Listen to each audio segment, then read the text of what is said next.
Olá, bom dia a todos. Primeira palestra que eu choro antes de começar a palestra. Eu agradeço imensamente. E para mim tem sido, eu acho que Deus tem um senso de humor assim impressionante com as surpresas que Ele faz para a gente.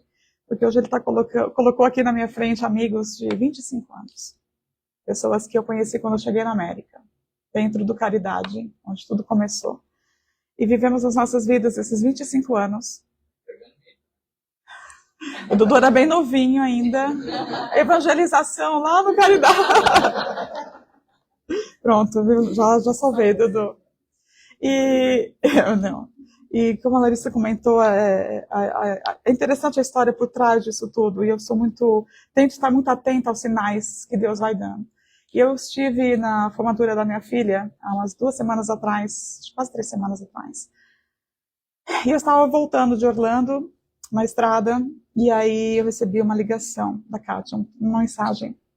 Você poderia fazer uma palestra, assim, pediu desculpa de última hora, você podia fazer uma palestra aqui no centro de vocês, e que vocês tinham conseguido um novo lugar, e desculpa em cima da hora. E enquanto ela falava, a gente passou e eu vi a placa Melbourne, na estrada. Eu falei, como eu vou falar não, se acabou de vir a placa Melbourne, eu já entendi o recado e tal. Aí perguntei, tem alguma coisa que vocês querem que eu fale, algum título, né, especial? Eu normalmente não pergunto, eu geralmente eu faço no KSSF o que eu sinto que eu estou precisando estudar para depois dividir. Mas aí ela falou, não, o que você quiser, a gente agradece demais, pega alguma coisa que já está pronto, não te dá trabalho, está em cima da hora. E eu falei, não, deixa eu pensar um pouco. E aí eu fiz as perguntas. E não tinha outro título para dar para essa palestra do que a Providência Divina. Porque estamos hoje em solo de uma Providência Divina. E já escutei umas histórias de manhã que até o piso foi providenciado. Porque ele show off quando ele quer, né? Deus, quando quer fazer e mostrar que ele faz, ele dá esses detalhes assim. É do jeito que eu quero, escolhe. Escolhe o piso que você quiser, do jeito que você quiser. Como é que pode um negócio desse? Então, tudo isso ele está ligado a isso. E no fundo, nada disso tem a ver com o fato de que eu precisava mais do que ninguém de acreditar na providência divina. Então, o que começou com uma proposta de dividir uma história da casa, claro que termina com a minha reflexão sobre o assunto, porque eu tenho grandes dificuldades, às vezes, de acreditar e confiar nisso. Até que alguém me conta, escolhe o piso da casa espírita que vocês estão montando. E aí você fala, você pensou nos detalhes do piso? E quando eu mudei para os Estados Unidos, o primeiro apartamento que eu peguei, o piso, o carpete do apartamento era horrível. Não era alugado, eu tinha comprado apartamento. Eu não tinha dinheiro para pôr o carpete. E uma pessoa do meu trabalho, o marido trabalhava com carpete. E ele trocou o carpete da minha casa toda, que você conheceu aquele apartamento. Então a gente sabe que ele é um Deus de detalhes. Mas é tão assim, né? Como é que a gente faz para pensar em Deus? Como é que ele trabalha nisso tudo? Como é que funciona? E aí no meu estudo eu vou ler porque eu achei que do jeito que está escrito está muito bonitinho, eu não queria perder a poesia da história. Mas eu não sabia que existe uma vertente judaica chamada hassádicos, que é com H, hassádicos. E é uma linha, uma mística do judaísmo do leste europeu, do século XVIII e XIX, final do século XVIII, começo do século XIX, que foram dizimados pelos nazistas. E essa linha de judaísmo, quanto mais eu não pude ler tudo numa semana que eu descobri sobre isso, mas é impressionante a sabedoria que é falada, que é transmitida pelos rabinos. E tem um outro autor que escreveu um livro sobre a sabedoria hadassídica.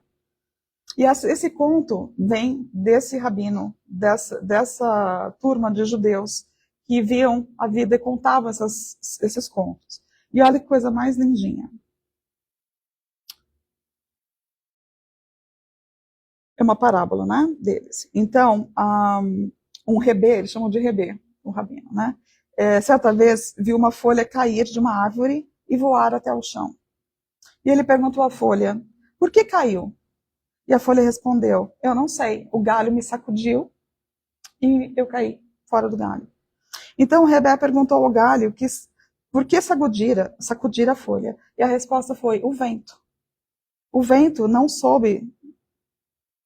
desculpa, saiu da tela. O vento não soube dizer por que soprar o galho, exceto que tinha sido libertado pelo seu anjo-chefe. O anjo, por sua vez, disse ao Rebé que tinha recebido ordens do próprio Deus para ventar. Então, o Rebé fez a pergunta a Deus e recebeu essa resposta. Apanhe a folha. O Rebé, então, apanhou a folha do chão para encontrar um pequeno verme abrigado na sombra da folha. Isso me dá, assim, aquela sensação de, a gente fala muito, né, que não cai uma folha do árvore se não for pela vontade de Deus. E a gente fica pensando, de verdade, tem certeza que ele se preocupou com aquela folhinha que caiu da árvore. Ele não pode estar tão preocupado com uma folhinha na árvore. E esse conto traz isso. O que tem além dessa história, o porquê da folha cair. E aí eu indo para o trabalho ontem, eu parei no trânsito, bateu um vento e veio uma chuva de folhas em cima do meu carro, assim, que eu falei, nossa, que coisa mais linda. E me lembrou uma piada que o rapaz disse que deve ter acontecido no outono, que Deus estava tão cansado de ficar preocupado com cada folhinha, que no outono ele falou, caiam todas, tenho minha permissão para cair, eu não vou mais me preocupar com uma por uma. Mas brincadeiras à parte, essa linha radística vale a pena a gente procurar mais, porque tem contos fantásticos e traz essa questão dessa preocupação de Deus com a gente. E eu acho que a preocupação que a gente não consegue muito ver é porque a gente tem uma imagem um pouquinho distorcida do que é Deus. E a gente vai ver mais para frente. Mas a definição, então, de providência divina dentro da doutrina veio da Gênese, vai falar muito sobre a Gênese, sobre a providência divina, que é essa solicitude, esse cuidado de Deus para com suas criaturas. Ele está em toda parte, tudo vê, a tudo preside, mesmo as coisas mais mínimas. E que a gente não consegue desvencilhar dela muitas vezes. Eu tenho uma historinha que me acompanha, eu tenho pensado muito nela nesses dias, porque eu tive uma ideia quando aconteceu um tempo atrás, e recentemente eu imaginei que não foi o que a pessoa quis dizer. Eu estava voltando para cá, eu estava no aeroporto no Brasil, e meu cunhado foi me levar no aeroporto. O cunhado é bom para ensinar lição para a gente, não sei se vocês sabem, mas eu aprendo muito com os meus. E é aquela história, né? Se você não tem um cunhado, arruma um, porque eles são bons para testar várias coisas. E eu falei para ele, tchau, Tatá, vai com Deus. E ele falou assim para mim, fica você com ele. E na época eu tomei assim, eu falei assim para ele, esse Deus aí que você está falando, eu também não quero para mim. Porque eu pensei que ele tem essa ideia de Deus desse jeito. Então, para ele, eu não preciso ser acompanhado por Deus. Fica você com ele. Mas, recentemente, nesse estudo, talvez ele não foi essa a intenção dele. Eu não vou ter coragem de perguntar para ele isso. Mas eu acho que ele quis dizer assim, não, fica você com ele também. Talvez ele tenha falado isso mais do que eu tenha entendido, que ele não gostava do meu Deus. Mas como a gente é humano, e ontem quem estava lá viu o quanto que a gente é humano, eu passo a entender que pode ter sido as duas coisas. Talvez um dia eu pergunte para ele, qual foi mesmo a sua intenção? Você quis dizer que você não precisa desse Deus? Ou você quis dizer que fica você com ele? Se eu souber, eu conto para vocês. Eu faço uma outra palestra aqui para contar. Então, qual é que tá? O problema não está em quem ele é, mas na nossa capacidade de entender quem ele é, né? Ou como que a gente fica apegado mais a essa forma do que aquilo que ele seja. E Jesus já disse que ele e o Pai somos um. Então, como é que a gente entende isso? Então, lá na Gênesis, eles estão falando exatamente isso. Que para a maioria, ele é um soberano poderoso, sentado num trono inacessível e perdido na imensidade dos céus. Tendo restritas suas faculdades e percepções, não compreende que Deus possa e se digne de intervir diretamente nas pequeninas coisas. E muitas vezes é isso. Quem sou eu para pedir? Ele tem tanta coisa para resolver? Eu vou pedir porque eu preciso chegar mais cedo no meu trabalho? Né? E aquele dilema que tem. Eu vou pegar um avião. Eu estou atrasada. Eu peço para Deus atrasar o avião para dar tempo de eu chegar. Isso que estão rezando para pedir para o avião sair na hora porque ele tem um compromisso para chegar. Eu não sei como ele resolve isso. Ele atende quem quer que precisa que atrase para chegar na hora e pegar o avião, ou ele faz o avião sair na hora porque o outro tem um compromisso. Olha que dilema que Deus tem para resolver. Né? Então a gente vai com a nossa capacidade de entender ele, colocando ele para suprir o que a gente quer que ele faça para a gente. Mas Jesus disse que ele e nós somos um. E como é que é isso? Então, a gente fez a imagem dele, a nossa semelhança, ou tem alguma coisa nele que a gente não está entendendo ainda, que já está em nós? Onde está essa potência dentro da gente? E eu gosto muito de Joana, a gente estava falando de Joana aqui, e ela traz uma coisa bem legal sobre a providência que eu queria dividir com vocês. Ela vai dizer que é exatamente isso. O problema não está em Deus. Nunca teve, né? Somos nós que não atingimos ainda aquela capacidade de entendimento dele. Então ela vai dizer que tudo bem, está tudo bem. É certo que compreender-os torna-se algo impossível na atual conjuntura do processo evolutivo. O efeito, olha que coisa mais incrível, o efeito não tem capacidade de penetrar na sua causalidade, entendendo-a, manipulando-a, dispondo dos meios de alterar o curso dos acontecimentos. A gente não consegue entender mesmo, nós somos essas criaturas. Como é que a gente vai agora lá atrás entender tudo isso? E aí eu grifei. No entanto, sentir-lhe a presença em todas as coisas é conquista da sensibilidade moral e das conquistas da inteligência, que reconhece a sua incapacidade de decifrar todos os mistérios à sua volta. É um entendimento justamente disso, do despertar da nossa sensibilidade para sentir, senão a gente não vai estar só ainda no instinto, nem está tão preso no instinto. Como é que você sente alguma coisa? Como é que você sente um vento passando por você e acha que aquilo é uma bênção? Não sente, a gente está preso ainda no instinto.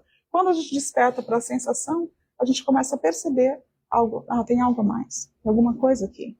E aí essa sensibilidade moral e a inteligência. Então quanto mais a gente vai desenvolver isso, mais a gente vai entender. Então a ignorância de agora faz parte da gente não conseguir entender isso. Então quando Jesus afirma, e ela fala isso no livro, que o Pai e eu somos um, Jesus quis dizer dessa unidade do Pai. E a gente vai chegar a um ponto de evolução que nós somos um. A unidade, ela é o objetivo final da unidade. A gente passa aqui tentando chegar num ponto de entendermos que nós somos um. E é tão difícil esse caminho. E que está tudo bem dentro dessa capacidade de desenvolver o que? A sensibilidade, moral, inteligência. Que é devagar mesmo que a gente chega. Então ela fala que o indivíduo, quando a gente está mais, não é tão espiritualizado e é mais materialista, a nossa capacidade de visão da providência está mais fechada nessa parte material mesmo, então. Então ela fala assim que no começo o aprendizado é assim. O que a gente pensa na providência? Só na parte física. No corpo físico, né? Na inteligência, na vida familiar, nos meus diplomas, como que a gente vai desenvolvendo a nossa profissão. A providência está ligada só nisso. Se eu conseguir a casa, se eu conseguir o emprego, se eu estou saudável. Então, se eu estou doente, Deus não proveu. Então, se eu não conseguir isso, Deus não proveu. Como é que Ele não se preocupou comigo? Tudo no material. Mas conforme a gente vai fazendo esse caminho de se espiritualizar, a gente vai despertando para que a gente possa ver a parte mais espiritualizada. Então, a gente vai começar a ver bênçãos, mas não tão tangíveis. E fica até difícil de explicar para a pessoa que no meio do seu tumulto, no meio da sua tempestade, você viu a providência divina. E a pessoa deve falar, tá louco, né? Tá lá, tá no hospital, tá super mal e agradecendo a Deus porque Ele trouxe uma providência divina.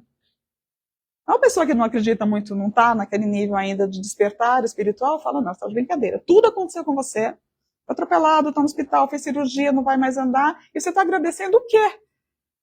Olha que difícil esse caminho que a gente tem. Então, o convite é para que a gente realmente faça um processo de despertar espiritual para que a gente possa ver mais, possa entender mais isso dele, né? Então, tudo isso ele vai adquirindo conforme a gente vai amadurecendo. Então, ela disse que, nesse sentido, a gente, no final, quando a gente já entende, a gente já não está mais tão na providência do materialismo, a gente vai pensando mais nas nosso conhecimento, dos nossos vícios, das nossas mudanças de atitude, vai percebendo que não foi a falta da providência, mas foi aquilo que eu fiz. E agora eu estou tendo que lidar com aquela situação. Né? Eu tenho uma amiga que a tia dela estava com enfisema pulmonar e ela fumava.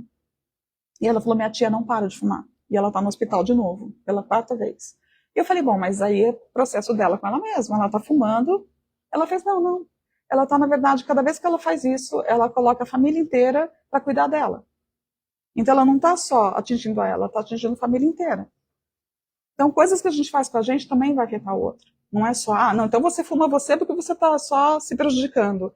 Quando a gente desperta, a gente começa a entender que aquilo que a gente está fazendo com a gente, que é a nossa responsabilidade, também vai afetar o outro. E do momento que ela teve que parar a vida para cuidar da tia no hospital, já não é mais só o corpo dela que ela está prejudicando. Mas a gente não percebe até que a gente faça uma caminhada de que a minha atitude também interfere no outro, não é só comigo. Porque, lembra, o objetivo final é a unidade. Somos todos, atingimos juntos.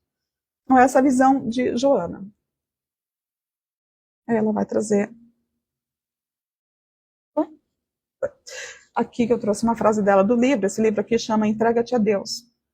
A existência da providência divina e seu consequente aproveitamento, aqui embaixo, acompanha o amadurecimento espiritual do ser humano. Então, a gente já entendeu bastante essa parte. E a gente vai falar sobre a existência de Deus. A tal da história grande, polêmica, que é começar um jantar bem agradável e fazer a pergunta: você acredita que Deus existe? E aí, o que vem daí? E contaram uma história que diz que, uma piadinha, né?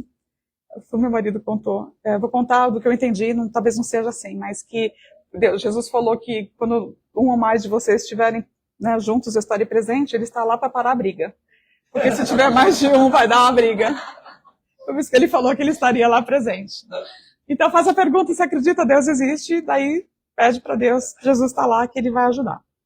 Mas olha que incrível, eu comecei a pensar nisso, como que a gente vai falar sobre a existência de Deus, porque ontem a gente ficou lá, se esses 3 feras aqui não conseguiram provar nada, que dirá a gente aqui provar alguma coisa, e não vai ter como provar, porque vai ter que passar de novo pela sensibilidade, pelo conhecimento moral, pela inteligência, para entender alguma coisa. E aí eu trouxe esse quadrinho aqui do Big Bang, porque a eterna discussão da teoria de Darwin, que até agora ninguém falou que Darwin estava certo, continuamos chamando de teoria. Ah, mas a ciência já provou bastante coisa. Mas ainda não mudou, ainda não falou que comprovadamente a evolução de Darwin é daquele jeito. O que cabe dizer é que tudo que eu falo aqui também pode não ser. A gente tenta, como disseram ontem, a verdade absoluta, a gente entende que faz sentido, mas a teoria de Darwin ainda é uma teoria.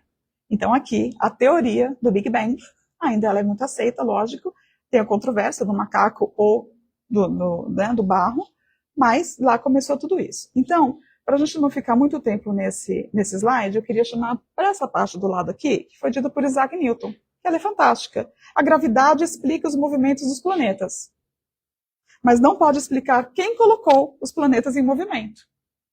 Deus governa todas as coisas e sabe tudo que é ou que pode ser feito. Um cientista chegando a essa conclusão.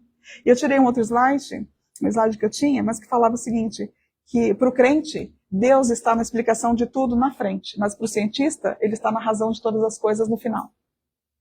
Então vai chegar lá. Ou porque a gente só acredita, ainda não entendeu muito bem, ou porque o cientista, depois de todas as pesquisas, chega num ponto de dizer, sabe o quê? A gente já sabe da gravidade, mas quem criou tudo isso aqui? E aí tem aquela famosa piadinha do rapaz que fala assim para Deus, eu vou fazer uma competição com você. Tudo que você criou, a ciência já faz igual. A gente consegue fazer aqui. Você fala assim, não, de verdade, né? Eu aceito a competição, não tem problema, né? Mas você primeiro. Né? Aí o homem falou assim, tá bom, então eu vou fazer primeiro. Aí o homem abaixou, pegou um pouquinho de terra no chão, aí Deus falou assim, não. Vamos começar do nada, a terra eu já criei. Você tem que pegar alguma coisa que não foi criada por mim. E aí começa da onde? E a gente volta naquilo, quem colocou os planetas. Então a discussão de Deus existe, a gente não precisa provar nada para ninguém, mas a pergunta é, como é que tudo isso aí foi acontecendo? E lá no Livro dos Espíritos, eles vão falar sobre das causas primárias. Então a pergunta é, onde se pode encontrar a prova da existência de Deus? Que é a pergunta do $1.000.000. Num axioma que aplicais às vossas ciências. Não há efeito sem causa. Procurai a causa de tudo o que não é obra dos homens, e a vossa razão responderá. Não pega areia do chão, não. Vamos pegar alguma coisa que eu não criei. Então, para crer-se em Deus, continua o texto, basta se lance o olhar sobre as obras da criação. O universo existe. Logo, tem uma causa.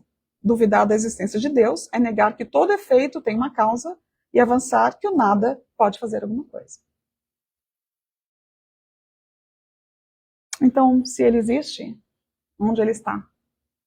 Se ele não é aquele barbudão lá do céu, onde está Deus? Como que a gente sente Deus? E, de novo, lá na obra de Kardec, a gente vai ter essa explicação. Está na Gênese. Eles tentam explicar um pouco do que a gente poderia sentir e pensar o que é Deus. Eles vão dizer para a gente pensar nele como um fluido inteligente, que enche o universo infinito e penetra todas as partes da criação. A natureza inteira mergulhada no fluido divino. Então, de novo, como Joana cita no livro, Jesus já disse, né? Estamos nele como ele está em nós, segundo a palavra de Cristo. Então, ele está em tudo e a gente está nele, é tudo uma coisa só. E lá na questão 24, eles vão explicar com mais detalhes, né? Quer que o pensamento de Deus atue diretamente ou por intermédio de um fluido, ou seja, uma hipótese de uma explicação, que a gente consiga entender, uma vaga explicação do que a gente possa entender do que é Deus. Porque nem a gente ainda consegue a capacidade para entender, e nem esses espíritos iluminados que trouxeram informação conseguem pôr para a gente uma explicação que sabe que a gente não vai entender. Então, eles usaram a forma de falar desse fluido inteligente como uma alegoria para que a gente entendesse um pouco esse fluido que está em todas as partes. Então, ele fala assim, vamos pensar nessa forma de um fluido inteligente que enche o universo e penetra sobre todas as partes da criação. Partindo de que as partes de um todo são da mesma natureza e têm as mesmas propriedades que ela, cada átomo desse fluido, possuindo o pensamento, isto é, os atributos essenciais da divindade, e estando o mesmo fluido em toda parte, tudo está submetido à sua ação inteligente e sua providência, a sua solicitude, que é a providência divina, né?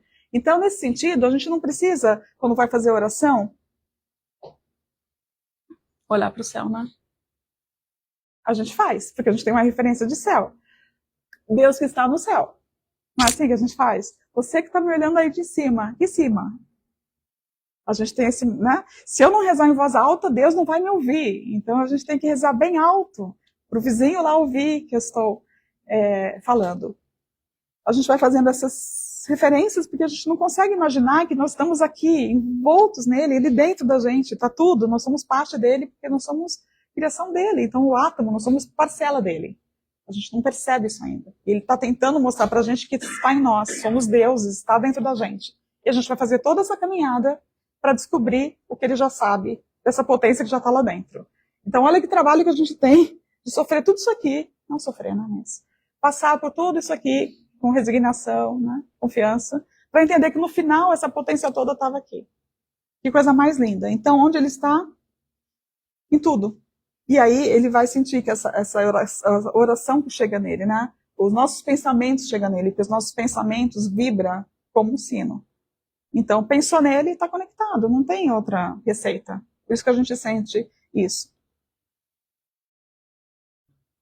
Vai fazendo esse exercício de estar em conexão com ele. Então eu fiquei pensando, tá bom, como é que eu vou conseguir entender essa providência divina no dia a dia? Como é que eu enxergo? Eu começo lá pensando que a providência é quando eu consigo a casa, consigo o trabalho, quando eu estou com saúde, quando, sei lá, meu green card sai, ou quando eu, sei lá, ganho na loteria, isso. E aí a gente vai pensando, como é que ele vai trabalhar nisso tudo? Como é que essa providência cai do céu?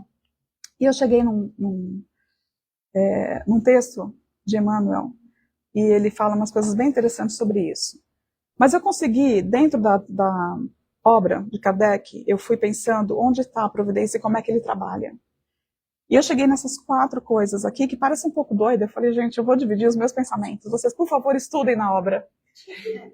Tirem as suas conclusões. Aqui é uma provocação mesmo. Até para pensar, nossa, ela viajou, não é nada disso. É isso mesmo. Aí vocês vão lá, pelo menos por curiosidade, para falar, nossa, ela esteve lá falando, será que é? Então leiam, procurem na Gênese a parte sobre a providência. Entra lá, coloca no PDF, dá um search na palavrinha providência e vai ler. Então, o que eu trouxe para mim no dia a dia que tem me ajudado a pensar nessa providência? Ele vai usar a minha inteligência. Como assim? A providência divina não vai vindo uma coisa do alto, assim, nessa terrestre, em outro planeta, não. Ele vai usar a minha inteligência. Porque é a minha inteligência que eu vou desenvolver. É nela que ele vai me dar capacidade. Ele me criou com a inteligência, e está lá na questão 532 do Livro dos Espíritos, porque eu já descobri uma coisa dando palestra. Quando eu falo, ninguém meio que acredita. Aí eu cito a obra, aí você fala, eu acho que é isso mesmo. Esse é um truque. Acho que todo palestrante faz. Eles falam, param um pouquinho, depois eles leem, aí falam, não, é isso mesmo. Não quando são eles, né? Porque daí já acredita só porque ele falou, você acha que é isso. Às vezes ele nem falou direito e a gente acha que é, porque é só porque o Haroldo falou. Mas eu não, ainda tenho que usar a Kardec para falar que o que eu estou pensando ele falou. Então ele vai falar que a inteligência Deus vos la outorgou para que delas vos sirvais. Olha que surpresa, ele deu inteligência para a gente usar, né? Não sei, será que todo mundo, não é para sair daqui pensando, eu acho que ele não está usando a inteligência.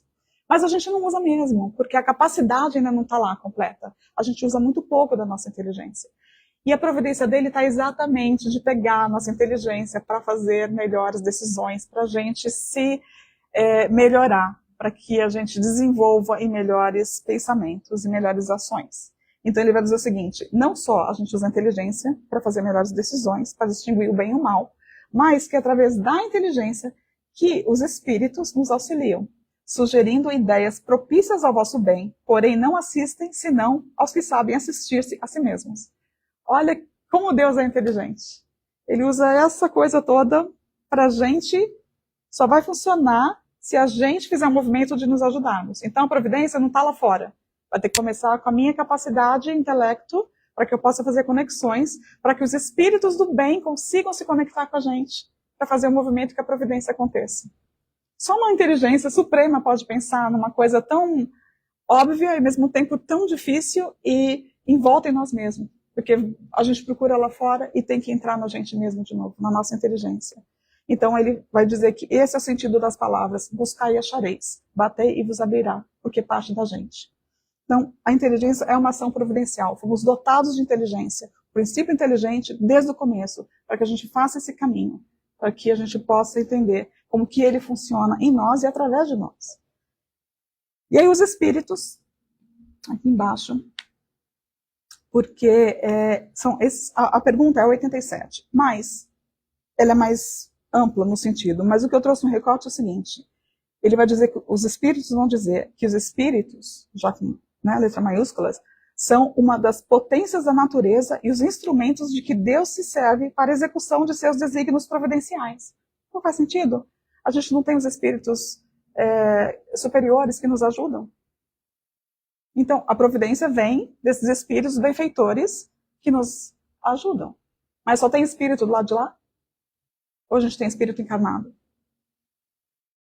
Os espíritos, todos os espíritos. Então, ele vai usar os espíritos encarnados, sim, mas vai usar quem mais se não for a gente mesmo?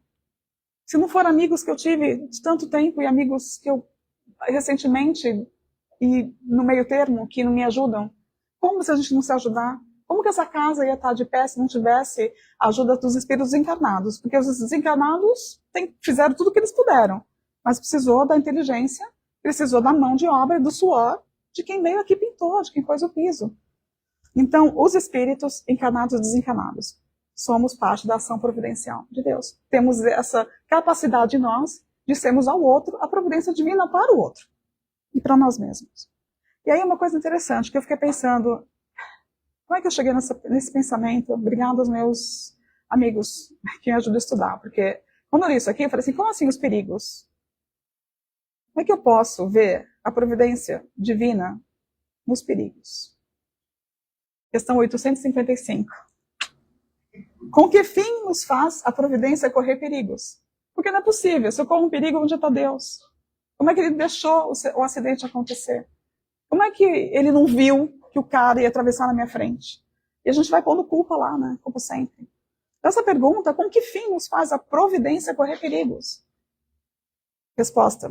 O fato de ser a tua vida posta em perigo constitui um aviso que tu mesmo desejaste, a fim de te desviares do mal e te tornares melhor.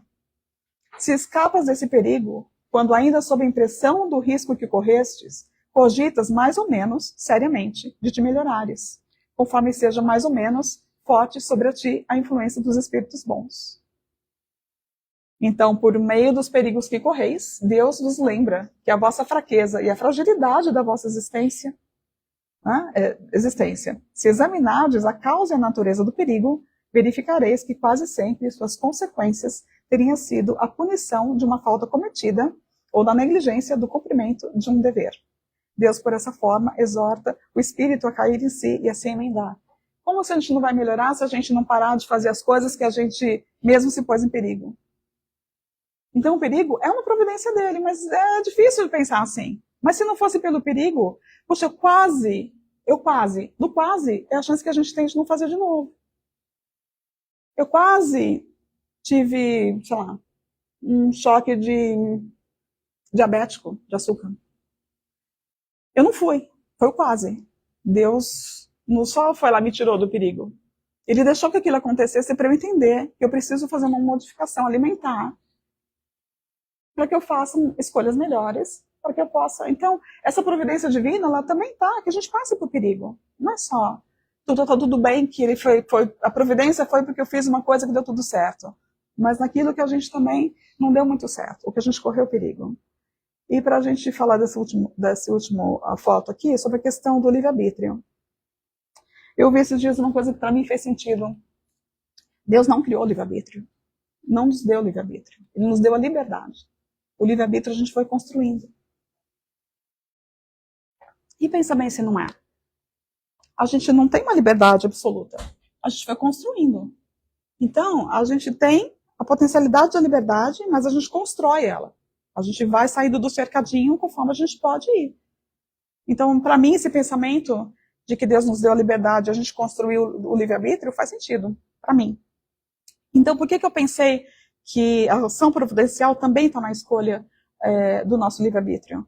Porque traz a responsabilidade, né, da ação. E eu também trouxe da obra que diz que uma vez que a gente tem liberdade ou não de fazer as coisas. Dotado da faculdade de escolher entre o bem e o mal, a prova tem por efeito pô-lo em luta com as tentações do mal e conferir-lhe todo o mérito da resistência. Ou seja, cabe a gente também. Então, não é Deus que vai vir e vai fazer alguma coisa pela gente, mas é o nosso despertar de que aquilo que a gente está escolhendo não está bom e a gente vai ter que fazer alguma mudança. Olha que incrível como que a gente está imerso na providência divina mais do que a gente imagina. Não vai só Ele que vai fazer. Não, Deus não escuta minhas orações. Eu peço, nada acontece. Mas e toda essa parte aqui? E eu não pus na foto aí, mas uma coisa que eu fiquei pensando, daquilo que eu li, é sobre a questão do futuro. A gente pensa, a minha busca, talvez, da providência seja essa questão da preocupação com o futuro. Então, por que Deus não deu para a gente já tudo saber o que ia acontecer? Ou consciência de todas as coisas?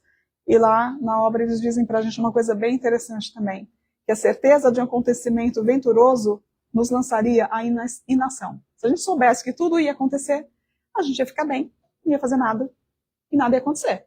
Porque se alguém falasse para vocês, quando eu estive lá na lavanderia, que vocês iam estar nesse lugar aqui, não se preocupa não, viu? Que daqui a alguns meses vocês estão lá no lugar, joia. O que vocês iam fazer? Tá bom, vai acontecer. Então, Deus nos dá a incerteza do futuro como providência, no meu ver, para que a gente não entre na inação de não fazer nada. E eles vão dizer mais ainda. Um acontecimento...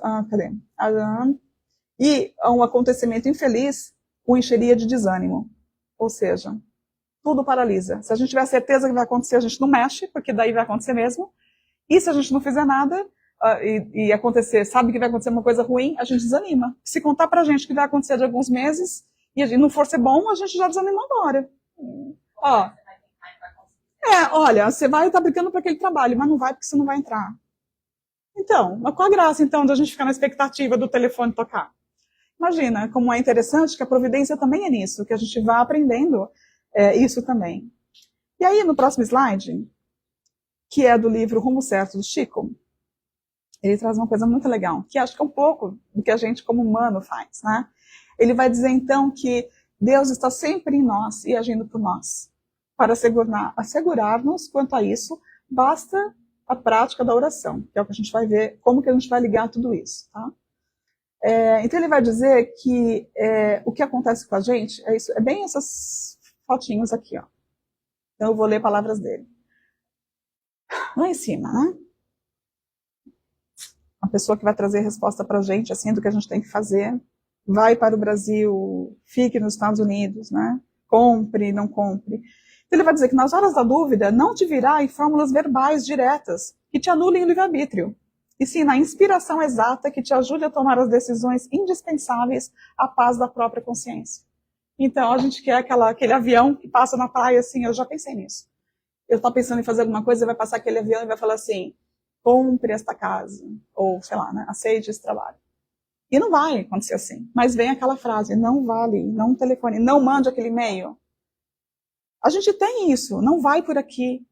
Né? A gente é intuído, porque lembra, ele age pela inteligência, ele age por outros espíritos, ele age por um amigo que às vezes te liga.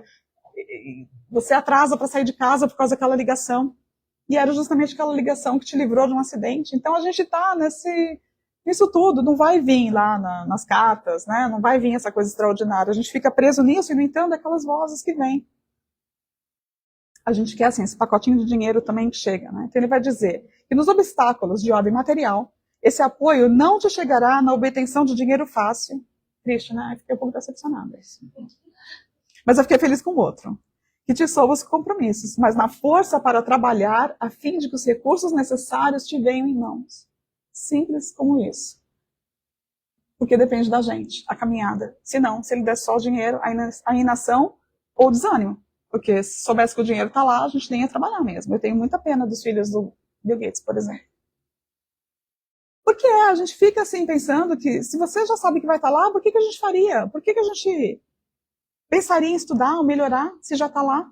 Nem ele mesmo está deixando toda a fortuna para os filhos, porque ele sabe que eles precisam fazer uma caminhada. Então a gente fica pensando no dinheiro, mas o que vai trazer é isso aqui.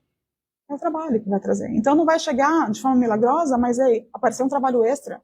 Alguém de repente sei lá, paga alguma conta para você ou te ajuda de alguma forma que você fez um favor ou você trabalhou e você recebe aquilo. A outra imagenzinha ali, ele vai dizer que na travessia da aflição, não, desculpa. Aqui na parte da aflição. Nos dias em que o mal te pareça derrotar a golpes de incompreensão ou de injúria, não te expressará configurado em favores de exceção que te retirem dos ombros a carga das provas redentoras, e sim na energia bendita da fé viva, te restaure a esperança, revestindo-te de coragem, a fim de que não te esmoreças na rude jornada em direção à vida nova. Ou seja, a gente acha que a varinha de condão vai resolver tudo, e ela não vai. A gente vai, na verdade, ter forças para fazer esse movimento, que é levantar e fazer. E muitas vezes não tem outro jeito, a gente vai ter que levantar e fazer. Essa é a maioria das vezes, né? E ele vai dizer, nas horas de dúvida, que é aqui, não te virá em fórmulas verbais diretas que te anulem o livre-arbítrio, e sim na inspiração exata que te ajude a tomar as decisões indispensáveis à paz da própria consciência. Que são os espíritos lá que vêm tão amorosamente e tentam falar com a gente e explicar, né, e dar essas forças. Então, tudo isso aqui, nesse título, nesse texto de Emmanuel, ele vai dizer que a gente vai fazer com oração. A oração que vai conectar tudo isso aqui, para que a gente possa receber essas inspirações aqui, né? A força para o trabalho, as boas ideias, a força para levantar e agir, e a conexão com os amigos espirituais que nos inspiram todos os dias. E ele termina o texto falando como, seja qual for a dificuldade em que te vejas, ou a provação que experimentes, recorda que Deus está contigo, e nada te faltará nos domínios do socorro e da bênção, para que atravesses todos os túneis de tribulação e de sombra, ao encontro da paz e a caminho da luz. Uma lembrança que a gente tem que ler todos os dias, né? Tem hora que parece que a gente fala assim, mas Deus nos ama, e você fala, ele tem que amar outra pessoa. Se ele me ama e eu estou passando pelo que eu estou passando, então eu amo outra pessoa, porque esse amor é difícil de entender. Você me ama, mas eu estou passando o que eu estou passando, não é possível, eu não entendo esse amor. E você me ama e eu estou passando por isso. Como está essa injustiça toda? E a gente tira a nossa ação da equação, mas não o que a gente está pagando, né? A gente já entendeu que a gente já passou da fase de achar que tudo isso é que eu estou pagando. Não, eu estou ressignificando a minha história porque eu quero, porque eu lembro evoluir na sensação, na inteligência, na moral, e agora eu quero me melhorar. E quando eu faço isso, a minha conexão com o divino fica melhor. Então a gente abre espaço para isso. E como? Através da oração. Então vale a pena a gente pensar nesse treinar o olhar. Então, talvez a nossa forma de olhar a previdência é tudo isso que eu falei, é treinar o olhar para ver coisas diferentes. E muitas vezes ver aquilo, a gente pensa no que está faltando e não vê o que já conseguiu. E aí eu penso assim, né, você acabou de falar uma coisa que a boca fala assim para ser ouvido. Então é muito legal estar aqui com vocês, para me dar a chance de ouvir as coisas que eu preciso ouvir. Porque no dia a dia a gente tem que fazer um esforço para estar nesse lugar. Mas fazer esse exercício de olhar o que está funcionando e não o que não está. Também faz parte da providência divina. Né? Então, se a gente fica pensando muito na manhã, a gente acha que não vai dar. Se a gente fica assim muito preso nisso, a gente vai ficar nessa dúvida. E, na verdade, a gente tem que pensar que as vezes que ele nos ajudou, em quantas vezes que a gente não imaginou que não ia dar e deu. Quantas vezes as pessoas falaram que não ia dar e deu? Eu não sei, a gente chega aqui nesse país, a gente escuta tanta coisa quando chega aqui. Eu não sei o que acontece, não sei se foi só comigo, mas eu escutei coisas que me davam assim, desânimo de ficar. Era tão assim, as pessoas falam as coisas às vezes, e hoje eu olho e falo, nossa, caramba, né? Foi tudo tão diferente do que eu imaginava. Então, olhar com uma expectativa, treinar o olhar. E no hoje, ele nos trouxe até aqui. Até aqui o Senhor nos ajudou, tem uma passagem bíblica disso. Até aqui ele nos ajudou. Pode não ter sido como a gente gostaria, mas ele não deixou faltar, né? Um suporte, um amigo, alguma coisa. A gente chegou onde a gente chegou. Então talvez falta treinar esse olhar. Então eu vou trazer 3 historinhas aqui para a gente terminar amanhã. Eu queria convidar para que a gente pensasse, quando a gente fala assim, onde está a providência divina? E se Deus existe? E você vai me dizer que um avião não pode pousar no Rio Hudson e ninguém morrer. Lembra desse acidente? Acho que foi 2009, se não me engano. Que um avião com 150 pessoas pousou no Rio Hudson porque ele teve, os pássaros bateram no motor. E o avião teve que fazer um pouso de emergência no Rio Hudson e ninguém morreu. Então a gente pensa assim, nossa, que milagre, né? Mas se não é milagre, se não tudo aquilo que eu falei aqui. Um piloto extremamente capacitado estava naquele avião aquele dia. Uma das tripulantes, ela foi escalada de última hora para estar naquele avião. Toda a ação da tripulação contribuiu para que 150 pessoas ficassem vivas e um avião fora das probabilidades pousasse num rio e não explodisse. Porque a tripulação estava preparada para aquilo. Não foi um milagre que Deus pegou com a mão, aquela mão, e pousou o avião. Eu gosto de pensar assim porque acho mais legal, né? Mas ele pegou as mãos da tripulação e tiraram todos da arma. Então, para a gente pensar assim, aonde está a providência divina? Em nós mesmos. Em nós mesmos. E ele teve, não foi fácil para ele, porque quando eu assisti o filme do Sully, não sei se vocês assistiram, ele tem uma dificuldade tremenda para provar que a decisão que ele tomou era certa, porque a torre queria que ele fosse pousar de volta em Nova York. E ele falou, não dá tempo. E aí fizeram todo um monte de estudo de computador, que a melhor coisa ele tinha que ter feito, e ele falou, não, vocês não estão entendendo uma coisa, assistam o filme. É linda essa parte. Ele fala assim, vocês não estão contando com a emoção da hora, do momento do ser humano. Eu não tinha todo esse tempo para fazer esses cálculos aqui sem pensar na parte humana. Eu estava ali. O negócio era, vocês estão fazendo uma comparação de técnico do dia seguinte de futebol. Vocês estão analisando o jogo depois que aconteceu. Eu estava lá. Então, eu quis trazer essa história para a gente lembrar da providência divina de uma forma espetacular. Você fala que Deus não existe, você fala, então me fala como é que um avião pousa no Rio Hudson e não explode e ninguém morre. O filme, eu não sei, acho que é Capitão Sully, é só Sully, né, que é o nome dele, acho que é Sully, tá? O nome que é o nome do piloto. Então é bem legal, e ele escreveu um livro também, é bem interessante a questão o livro que ele escreveu sobre isso. A segunda historinha, vocês devem lembrar também. O avião acho que foi 2009, não, foi 2009, e isso aqui foi 2018, eu acho. Os meninos que ficaram presos numa caverna na Tailândia. Eles entraram na caverna e foram indo, se perderam, ficaram lá. E ler sobre a história deles também me trouxe assim, gente, a providência dos espíritos encarnados e desencarnados. Porque tentem ler de novo também. Como tudo colaborou. Assim, a forma como eles foram sendo socorridos, a população inteira que se comoveu em torno deles, a oração, as pessoas que montaram um barraquinho com comida. Gente, a providência divina me emociona, porque estava ali em tudo, em todos que fizeram aquilo. Então, eu vou rezar para o meu filho, de novo, né, para o céu, para que ele tire meu filho da caverna. Não ia resolver nada. A providência divina está na beleza do humano, ajudando o ser humano. Não vai de outro jeito. Não me comoveu muito. E a terceira historinha?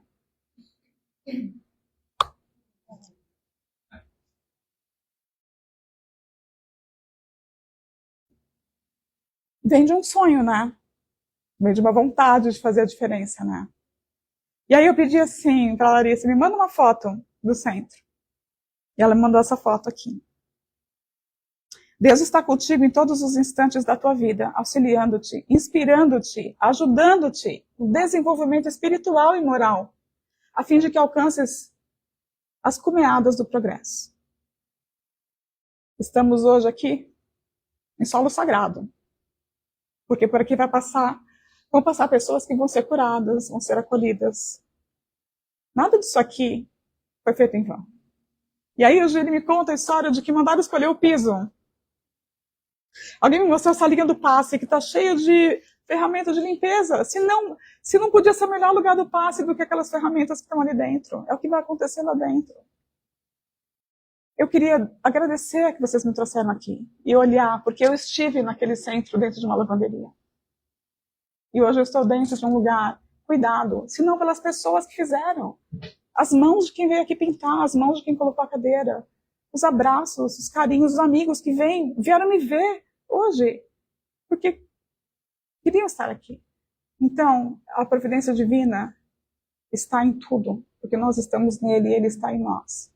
E que essa casa seja extremamente abençoada.